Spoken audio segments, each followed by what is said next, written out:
NATO mulls long-term military support plan for Ukraine. The debate comes as better armed Russian troops assert dominance on the battlefield. NATO has begun debating a plan to provide more predictable military support to Ukraine in the coming years as the Russian invasion grinds on.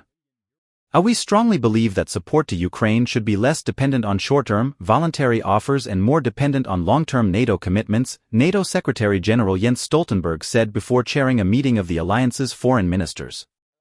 Foreign ministers from its 32 member states met in Brussels on Wednesday ahead of NATO's 75th anniversary.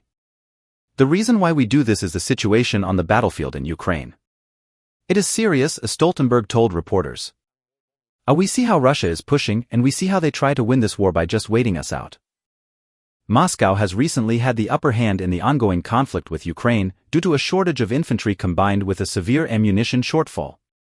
The plan is to have NATO coordinate the work of the Ukraine Defense Contact Group, a forum of around 50 countries that has regularly gathered during the war to drum up weapons and ammunition for Ukraine, rather than the U.S. European Command. U.S. General Christopher Cavally is NATO's top military commander as well as the head of U.S. European Command, so the person in charge would not change.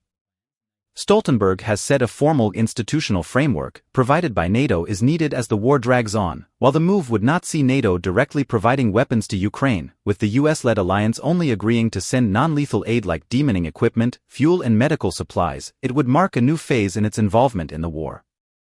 Under the new plan, which is expected to be endorsed by U.S. President Joe Biden and his counterparts at their next summit in Washington in July, NATO would coordinate the military side of Ukraine's support efforts by assessing Kyiv's needs, collecting pledges and running meetings. The Financial Times newspaper reported that the multi-year plan could involve up to $100 billion, but Stoltenberg declined to provide details.